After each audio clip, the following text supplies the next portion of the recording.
ఓం నమో వెంకటేశాయ. శ్రీమహాగణాధిపతయే నమః. శ్రీరామకృష్ణగురవే నమః. శృతిస్మృతిపురాణానాం ఆలయం కరుణాలయం నమామి భగవత్పాదశంకరం లోకశంకరం. శంకర దర్శనంలో ప్రకరణ గ్రంథ విశేషాలను తెలుసుకుంటున్నాం. వాటిలో పరిమాణంలోనూ ప్రమాణంలోనూ విశిష్టమైన గ్రంథం వివేక చూడామణి. సాధారణంగా వివేకం అంటే తెలివి, విచక్షణా జ్ఞానం, మంచి చెడ్డలను తెలుసుకునే శక్తి అనే అర్థంలో వాడుతుంటాం. అయితే శాస్త్రీయ పరిభాషలో దీన్ని ఒక ప్రత్యేకార్థంలో వాడతారు. ఈ సృష్టిలో శాశ్వతమైనదేది, తాత్కాలికమైనవేవి, నిత్యమైన శాశ్వతమైన వస్తువు ఏది, అనిత్య వస్తువులు ఏవి అని తెలుసుకునే జ్ఞానాన్ని వివేకం అంటారు. ఇదే నిత్యానిత్య వస్తు వివేక అని చెబుతారు. ఇది సృష్టికి సంబంధించిన, మానవ జీవితానికే సంబంధించిన గొప్ప విచక్షణా జ్ఞానం అన్నమాట. దీన్ని విశ్లేషించి చెప్పడంలో ఈ గ్రంథం తలమానికమే, శిరోభూషణమే. అందుకని దీనికి వివేక చూడామణి అని పేరు. మానవ జన్మ విశిష్టతను పేర్కొనడంతో మొదలుపెట్టి క్రమంగా జీవన్ముక్తి లక్షణం చెప్పడంతో ముగిసిన ఈ గ్రంథంలో విభిన్న ఛందస్సులలో 581 శ్లోకాలు ఉన్నాయి. ఇందులో అధ్యాయ విభాగం ప్రత్యేకంగా ఏదీ లేకపోయినా విషయాన్ని బట్టి చూస్తే మొదట సాధన చతుష్టయం, అంటే ఇదే ఈ నిత్యానిత్య వస్తు వివేక, దానికి సంబంధించి మొదలుపెట్టి ఇహాముత్ర ఫలభోగ విరాగ అంటారు, వివేక వైరాగ్యాలు అన్నమాట. తర్వాత శమదమాది సాధన సంపత్ ముముక్షుత్వంచ అని దాన్ని సాధన చతుష్టయం అంటారు. అలాగే పంచకోశాలు అంటారు, అన్నమయ కోశం మొదలైనవి. దృశ్య ప్రపంచం, ఈ ప్రపంచ విభాగం ఏ విధంగా ఉంది అనే దాని గురించి. తర్వాత సాధన విధానం, ఆ తర్వాత ఆత్మస్వరూపం అసలు ఎలా ఉంటుంది, ఆ అనుభవం ఎట్లా ఉంటుంది మొదలైన అంశాలు వేర్వేరుగా ప్రతిపాదింపబడ్డాయి. జంతూనాం నరజన్మ దుర్లభం, ఇది రెండవ శ్లోకం. మొదటిది ప్రార్థన శ్లోకం, రెండవది ఈ జంతువునాం నరజన్మ దుర్లభం అని మొదలుపెట్టారు.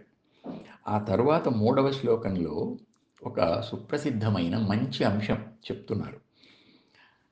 దుర్లభం త్రయమేవైతత్ దైవానుగ్రహేతుకం మనుష్యత్వం ముముక్షుత్వం మహాపురుష సంశ్రయః అని.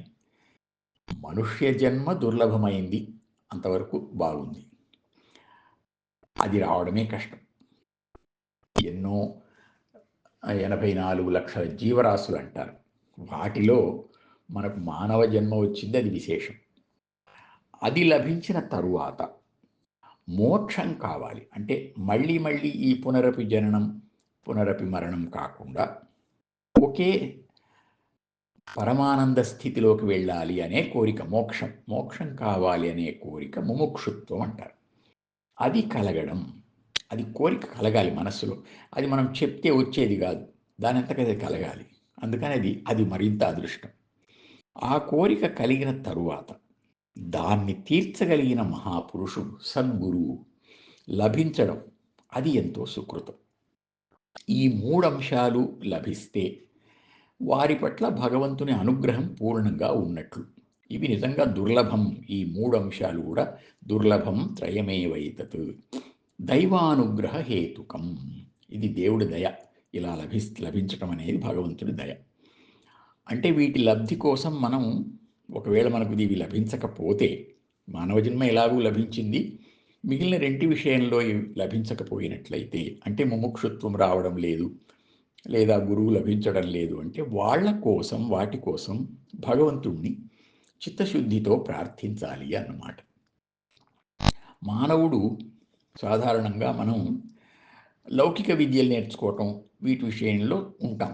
ఎందుకంటే ఇది ధనమూలమిదం జగత్ కనుక ఈ లౌకిక వ్యవహారం చేయక తప్పని పరిస్థితి.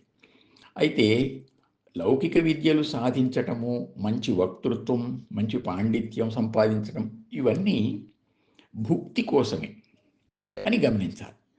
ముక్తినివేవి ఇవ్వచాలవు అనే విషయాన్ని గమనించాలి. దాన్ని శంకర్లు స్పష్టంగా చెప్తున్నారు. వాగ్వైఖరీ శబ్దఝరీ శాస్త్రవ్యాఖ్యాన కౌశలం వైదుష్యం విదుషాం తద్వత్ భుక్తయే నతు ముక్తయే. ముక్తిని బోధించే శాస్త్రాలే అయినా కూడా అతిగా చదువుతూ వాటిలో పాండిత్యం, ఎన్ని ఎక్కువ గ్రంథాలు చదివితే ఎంత గొప్ప అనే భావం, ఇది సరైంది కాదు. దాని వెంట ఇంకొక అంశం కూడా చెప్తున్నారు. ఎక్కువ చదివే కొద్దీ ఇబ్బందులు కూడా ఉన్నాయి అని.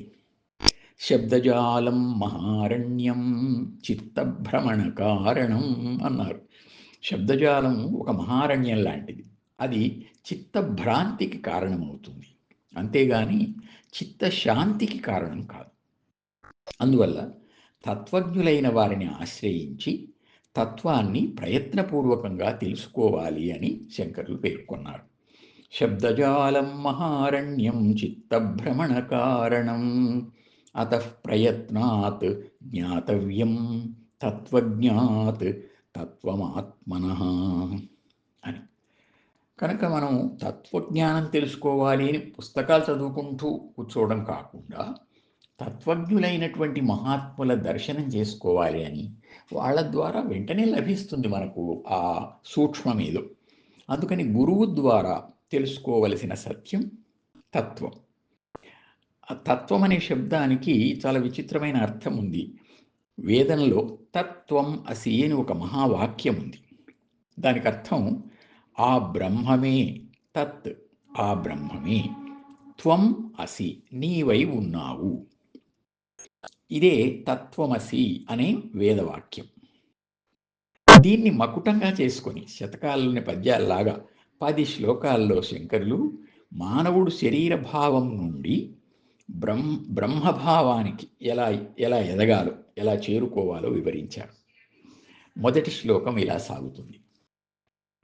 జాతి నీతి కులగోత్ర దూరగం నామరూపగుణదోషవర్జితం దేశకాల విషయాతివర్తియత్ బ్రహ్మతత్వమసి భావయాత్మని.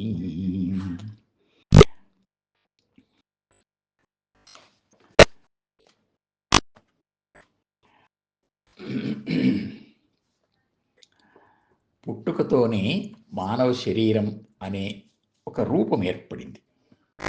ఆ తర్వాత ఒక పేరు పెట్టారు. రూపం, నామం వచ్చాయి.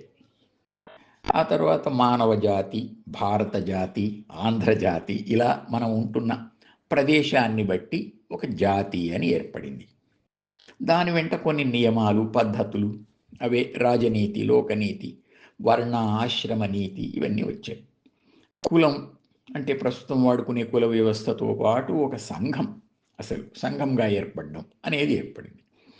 అలాగే ఒక వంశం, అందులో గుణదోషాలు, కాలం అంటే నెలలు, సంవత్సరాలు, మాఘ స్నానాలు చేయటం, నెలలు, పుష్కర సంవత్సరం లాంటివి, ఇలాంటి కాల విశేషాలు, ఇంకా అనేక విధాల వైవిధ్యభరితమైన ఆశ్చర్యకరమైన మహాప్రపంచమంతా వచ్చింది. ఈ అంతటికీ మూల కారణం దగ్గరికి మళ్ళీ వెనక్కి వెళ్తే మన పుట్టుక, అంటే మనం ఈ శరీరంలోకి రావడం అన్నమాట. ఈ శరీరం రావడానికి ముందు మనం ఉన్నాము, శరీరంలోకి వచ్చాం గనక ఈ ప్రపంచ వ్యవహారం నడుస్తుంది. ఆ తర్వాత కూడా మనం ఉంటాం. అందువల్ల జాతి, నీతి, కులం, గోత్రం, రూపం, గుణం, దోషం, దేశం, కాలం, ప్రపంచం, ఇవన్నీ శరీరానికి, శరీర భావానికి సంబంధించినవి. వీటికి అతీతమైన పరబ్రహ్మవే నీవు అని మనస్సులో భావించు అని గురువు శిష్యునికి ఉపదేశిస్తూ ఉన్నాడు. ఇది గురు శిష్య సంభాషణ రూపంగా చాలా మనోహరంగా సాగుతుంది. కనుక అటువంటి బ్రహ్మ, ఆ పరబ్రహ్మతత్వాన్ని గురించి ఆ తర్వాతి శ్లోకాల్లో చెప్తున్నారు. అది వాక్కుకు అంటే మనం చెప్దాం దాని గురించిన విశేషాలు అని చెప్పడం ప్రారంభిస్తే అందదు. పోనీ మనస్సుతో ఏదో అందుకుందామా అంటే అలా అందదు. బుద్ధితో ఆలోచన చేస్తామా అంటే అందదు. భ్రాంతి కల్పితమైన ఈ జగత్తుకు కూడా ఆధారమైంది అదే, ఆశ్రయమైంది అది. సృష్టి స్థితి లయాలకు కూడా కారణమైనది అది, ఆ బ్రహ్మతత్వం. అలలు లేని మహాసముద్రం వలె నిశ్చలమైంది. కార్యకారణ విలక్షణమైంది. క్షర అక్షర విలక్షణమైంది. భ్రాంతి వల్ల అనేక విధాలుగా కనిపించిన ఉన్నది ఒకే సత్యం అని శంకరులు ఒక క్రమ పద్ధతిలో చాలా విషయాలను ఇక్కడ వివరించారు. చివరి శ్లోకం దగ్గరికి వచ్చారు. యచ్చకాస్త్యనపరం పరాత్పరం ప్రత్యగేకరసమాత్మలక్షణం సత్యచిత్సుఖమనంతమవ్యయం బ్రహ్మతత్వమసి భావయాత్మని. బ్రహ్మతత్వమసి భావయాత్మని. పరం కానిది అపరం, ప్రకృతి.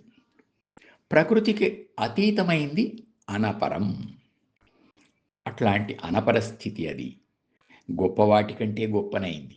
ఒకే ఆనందరూపమైంది. సత్ చిదానందమైంది. అనంతమైంది. అంటే అంతం ఎక్కడో తెలియదు. అవ్యయం, అది నాశనమవుతుందో తెలియదు. ఎప్పుడు నాశనమవుతుందో, నాశనం లేదు దానికి. అయిన ఏ ప్రత్యేగాత్మ ప్రకాశిస్తూ ఉందో ఆ బ్రహ్మమే నీవు అని మనస్సులో భావించు అని అన్నారు. కనుక ఈ భావాన్ని, శంకరులు చేసినటువంటి ఈ ఉపదేశాన్ని మనం రోజంతా స్మరించుకుందాం. బ్రహ్మతత్వమసి భావయాత్మని అనే మకుటాన్ని పదే పదే జ్ఞాపకం చేసుకుందాం. మనం అశాశ్వతమైన శరీరం కాదని, శాశ్వతమైన జీవులము అని, జీవో బ్రహ్మైవ, జీవుడే బ్రహ్మము అని గుర్తించుకునే ప్రయత్నం చేద్దాం. ఓం నమో వెంకటేశాయ.